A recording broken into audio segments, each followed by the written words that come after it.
Hey, on this episode, we talk about incentives for your new heating and air system and should I change out my window units for central heating and air? You ask your comfort and energy questions and they get answered. This is the Ask Derek Cole Show.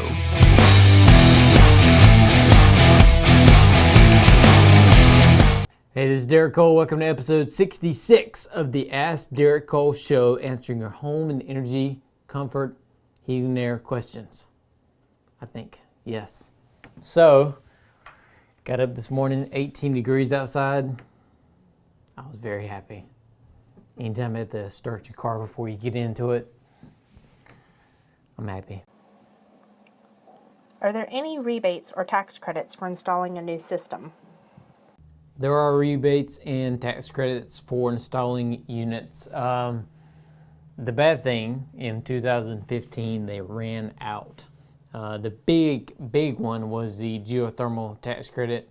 So you had to have it installed and working by December 31st, 2015 to give you that tax credit. So that is a bummer. So probably really the geothermal market in that situation is probably outside of new construction not really going to happen without that tax credit, which made it very affordable. Made it kind of like a traditional heating and air unit. So that's gone. But utility companies still give you, depending on your utility company. Keep going. Utility company. But utility companies still give you a rebate depending on your utility. You know, it's usually around $300. But it has to be a 15 SEER system. Exactly 15 SEER. It can't be a 14.5. It has to be a 15. So that is a stickler. So make sure whoever is installing the unit for you and you're looking for that credit, you make sure it's actually meeting the requirements, because it can be misleading on what the manufacturer says is a 15 SEER and what in real life is a 15 SEER once it's installed. So yes, incentives out there, they will always give you incentives to be more efficient, save money. It's obviously in the power company's best interest for you to put a high efficiency unit into your house. That way you use less of their power and less power plants they have to build, and so on and so on. So they will give you credit for that. Would it be a wise investment to switch from window units to central air?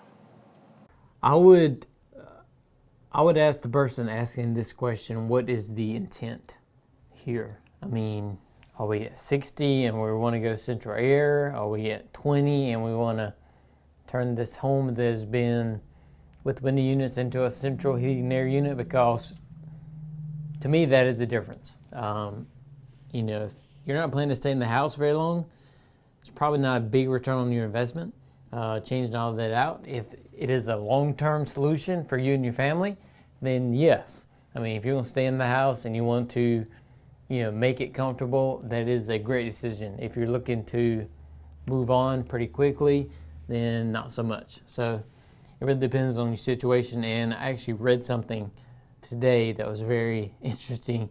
1/3 of all home heating fires are caused by space heaters.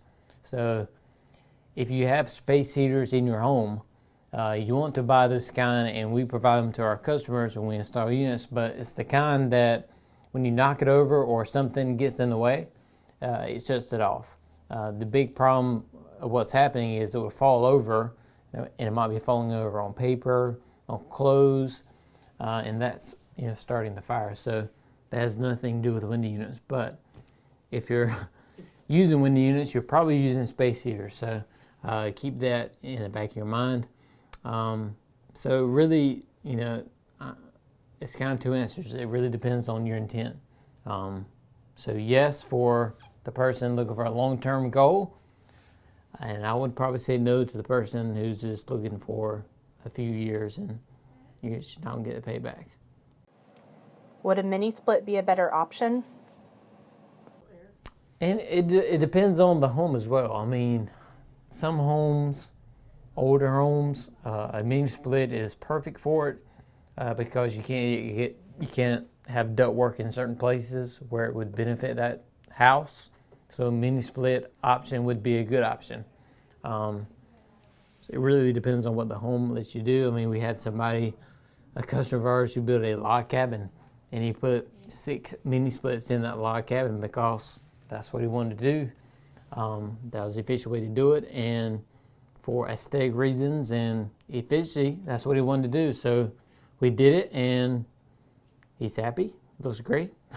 So mini splits are a great option for those tight spots, or when you don't have a lot of room, like a bonus room or a add-on sunroom, something like that, where duct necessarily cannot get overhead or under it, but you can put a mini split on the side wall. So yeah, that would be one option too.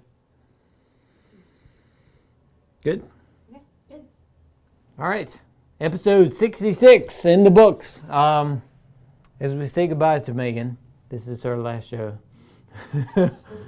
She's moving, so you'll have somebody different behind the camera and asking the questions next week. It will not be Megan, but we wish her luck, her family, all the same. I guess 66 episodes is the most we can get out of one person. So this might be this might be what we're looking for in the next one. And if you can make it to 67, you might be all right. No. But make sure you ask your questions, #AskDerekCole, and we'll get them on the show.